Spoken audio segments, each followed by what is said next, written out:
नमस्कार दोस्तों, अगर आपका भी दिल कभी कश्मीर के लिए धड़का होगा तो आपके मन के अंदर भी ये सवाल जरूर आया होगा कि आखिरकार इस कश्मीर की समस्या का क्या समाधान है। तो आज की वीडियो में हम यही बात करेंगे कि कश्मीर की समस्या क्या है और इस समस्या का क्या समाधान है।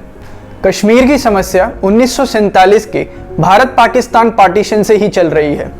पार्टीशन के टाइम पे इंडिया में 562 प्रिंसली स्टेट्स थे, यानी कि राजा के द्वारा शासित राज्य, और इन प्रिंसली स्टेट्स के पास ऑप्शन दिया गया था कि या तो ये पाकिस्तान को ज्वाइन कर सकती हैं, या तो ये इंडिया को ज्वाइन कर सकती हैं, या तो ये खुद इंडिपेंडेंट रह सकती हैं। तो ऐसे में जो जम्मू एंड कश्मीर के राजा थे, राजा हरी सिंह, उन्होंने सोचा कि जो उनकी पॉपुलेशन है वो 70% मुस्लिम है और बाकी बचे हिंदू और बुद्धिस्ट। तो अगर वो पाकिस्तान ज्वाइन करेंगे तो उनकी हिंदू सिख पॉपुलेशन नाराज़ हो जाएगी, और अगर वो हिंदुस्तान ज्वाइन करेंगे तो उनकी मुस्लिम पॉपुलेशन नाराज़ हो जाएगी। तो ऐसे में उनने इंडिपेंडेंट रहना ही सही समझा। जम्मू और कश्मीर एक मुस्लिम डोमिनेंट स्टेट था जिसके अंदर हिंदू राजा रूल कर रहा था।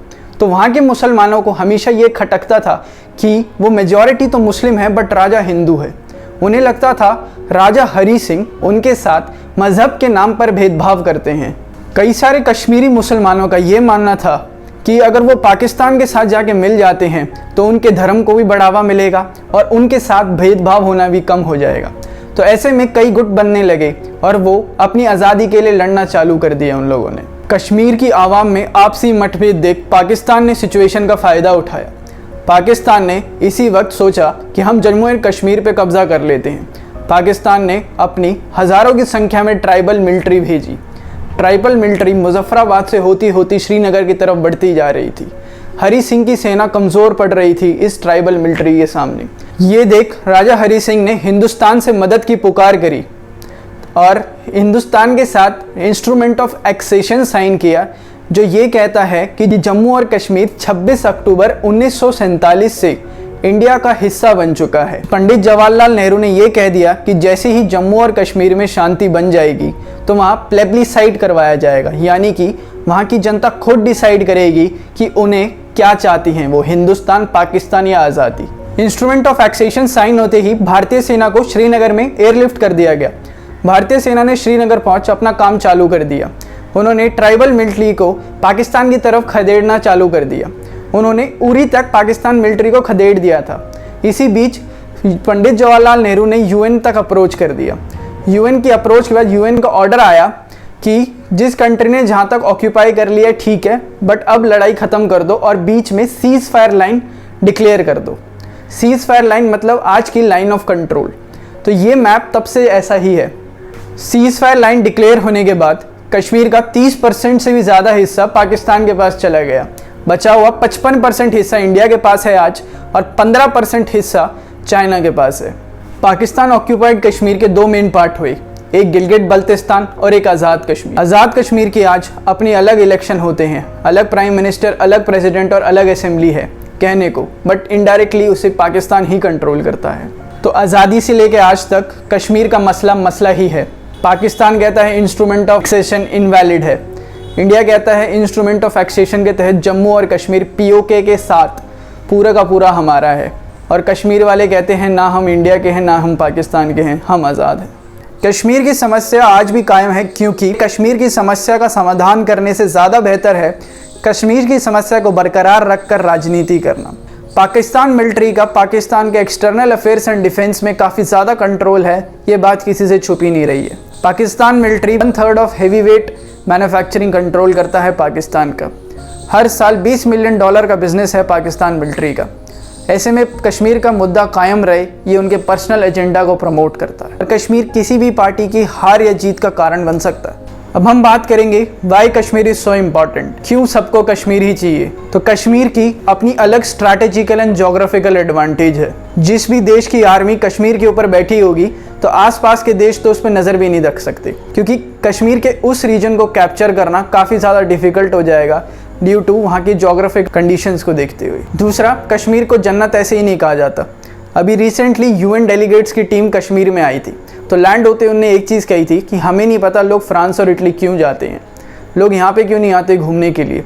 अगर इस जन्नत को भी देख लेंगे तो पता नहीं कितना मज़ा आ जाएगा उन्हें। तो कश्मीर के अंदर पोटेंशियल है वर्ल्ड की बेस्ट टूरिज्म डेस्टिनेशन बनने की। Kashmir fresh source of water है, तो इसलिए कश्मीर की काफ़ी ज़्यादा वैल्यू तो इसलिए भी है। और दूसरा, कश्मीर के अंदर जो एग्रीकल्चर प्रोडक्ट्स होते हैं उनकी काफ़ी ज़्यादा मार्केट वैल्यू है। कश्मीर के अंदर सेब प्रोड्यूस होता है जो सबको पसंद है। कश्मीर के अंदर पश्मीना शॉल होती है जिसकी वैल्यू हज़ारों से लेकर लाखों तक जाती है, तो इसलिए कश्मीर की काफ़ी ज़्यादा वैल्यू है। कश्मीर की समस्या का समाधान जल्द से जल्द हो जाना चाहिए, क्योंकि जिस तरीके से समस्या बढ़ रही है उसी तरीके से मिलिटेंट ग्रुप्स भी बढ़ रहे हैं वहाँ। Militants groups like Lashkar-e-Taiba and Jaish-e-Mohammed are responsible for terrorism in our country. ये वो ग्रुप्स हैं जिनसे हमारे देश में खतरा होता है। अगर ये ग्रुप ज़्यादा बढ़ेंगे, इनकी पावर ज़्यादा बढ़ेगी, तो ये एक दिन ऐसा टाइम आएगा कि ये पाकिस्तान गवर्नमेंट पे ओवरटेक कर लेंगे, क्योंकि ये आज भी पाकिस्तान की राजनीति में अहम भूमिका निभाते हैं। अगर ये पाकिस्तान गवर्नमेंट पे ओवरटेक कर लेते हैं तो इनके हाथ में न्यूक्लियर वेपन्स भी आ सकते हैं, और जो पूरे वर्ल्ड के लिए खतरा हो सकते हैं। कश्मीर का सल्यूशन निकालने के लिए दोनों ही देशों को अपनी वोट की राजनीति छोड़ मानवता की राजनीति अपनानी पड़ेगी। दूसरा सल्यूशन कश्मीर का ये है कि भारतीय सरकार को सही जगह बात करनी पड़ेगी कश्मीर के लिए।